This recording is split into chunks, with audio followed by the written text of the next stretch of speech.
Congratulations on your new album, The Inner Self Awakens. Thank you. So, tell us a little more about your latest album. And is there anything new that you guys experimented with in this album? Most of the songs that we have been doing has gotten into the album, at least, I mean... Yeah, we've been playing all the songs for at least about a year and a half. But so we've iterated over each of those to get a real produced tight sound on a CD. So, yeah, we wanted to produce it, so there are two ways of doing an album. One is to go and sort of play it like how you play a live gig and kind of get the live vibe out there. It's a great way of doing a recording, but but in this particular case, I think we sat around and thought we wanted to produce it, sort of have that kind of a detailing, a produced detailing, as you speak about now. So we wanted to get that going. So most of the work went into producing it, and it took a long time. I think it took about 2 years to get to what we really wanted it to be. Yeah. So what was the whole process you guys went through while making this album?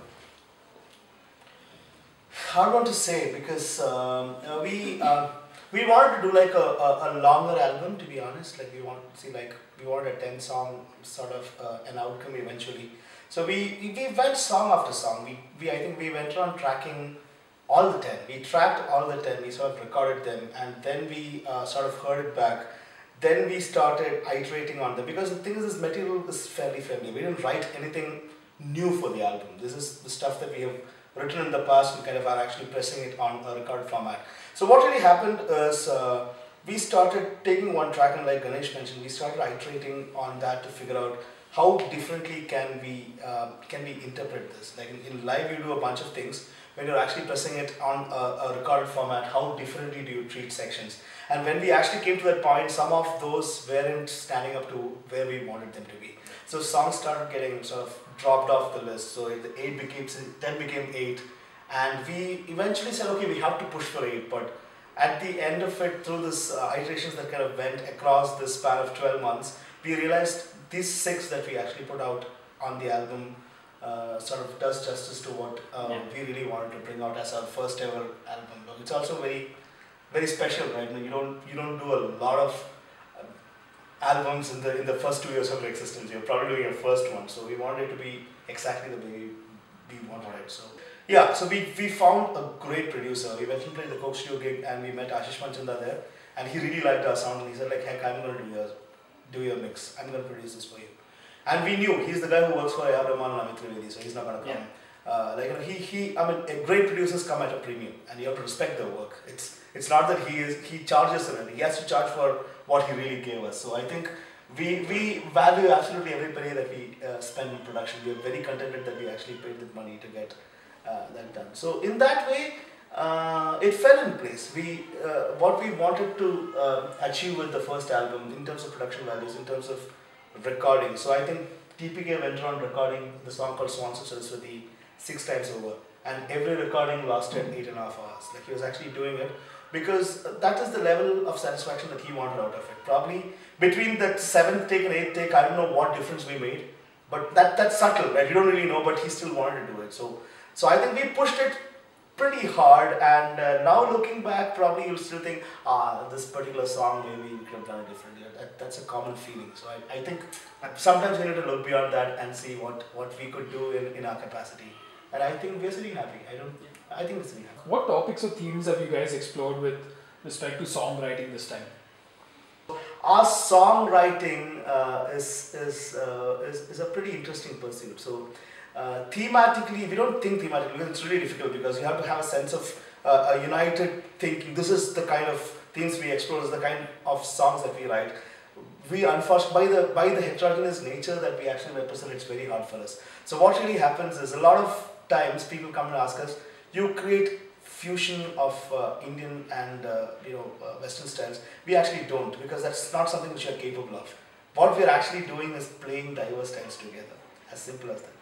He does his thing, I'm doing my thing, and it sort of comes together. So most of our songs get written like that. So there is sometimes which comes melody first. I'm humming something, or I found a traditional melody which I really want to sing, and there'll be an audacious progressive riff running on top of that, which you would never do. You typically don't do that at all. And now probably 8 times out of 10 times that sounds bad, because it's not natural, but the 2 times that you're missing out, it'll actually sound pretty fabulous. So ours is a very experimental, iterative, like, let us hit it today or we'll hit it tomorrow or probably we'll hit it day after sort of songwriting. And do you guys have any music videos planned for all these songs that you've written? We've always wanted to make a music video, but then Plan, yes. Plan is yes. Plan, yes. If we are going to be part of it, well, that's the problem, right? Yeah. Interesting. Yeah, so we try to see. So we do want to make a video, but how exactly are we making it, and what exactly do we want to show in the video? What exactly are we pushing out to the video is not something which we are very clear about, purely due to our own inability to actually define that. But it's not that we have so many ideas and we are vetting it. I mean, actually, we are short on ideas in terms of what. If somebody is actually walking up to us, interprets our song and says, "This is what I feel about it, and I can shoot a video," it's very likely that we would actually go to that guy and say, "Shoot the video." That's where we are. Yeah, but jokes apart, we do want to get a couple of videos at least out for the sake of the album. It was great to see Agam's Live Again collaboration with Shreya Ghoshal for breast cancer awareness. Do you have any more such collaborations in the pipeline? In the pipeline, yes. So we should definitely do one in 2013. We are still figuring out. So I mean, interestingly, this Live Again was a very special song because it kind of fell in place at the right time. So there was an NGO which was looking at producing a song, and they sort of chose us. And then that was the same time that we were writing a song, and then we also could get Shreya Ghoshal to sort of work with us. So there are a lot of disparate pieces that kind of fell together in this song. So this time around, we're actually trying to do a non-cost based collaboration. We're just doing a straight collaboration, trying to figure out. And we're still working with a bunch of artists that we always wanted to work with. Yeah. And we are in the process of making some headway. It's probably another 2 to 3 months away before we head to the studios. Any clues on who that person is? It's a sitar player and a vocal duo. So, yeah. You guys planning any tours for the album? We are on actually. We are in the middle of it. So we have a bunch happening now. We are all set to go to Bombay tomorrow morning. From there we're actually heading to Kochi and then to Chennai. Then we're going to Chennai. Then we're back in Bangalore. Then we're probably heading to Trivandrum. Yes. And probably early next year when we sort of wind up this tour, we should be in the north region of the country as well. So yeah, so we are in the middle of it, and it has been good actually. And we played a bunch of nice college gigs in the process. We went to NIT Calicut, which was not planned. We went to Bichpalani, Goa, which was also not part of the true album launch tour. So it just happened. It was pretty cool. How has the reception to your album been so far from all of your fans? From the fans, pretty awesome.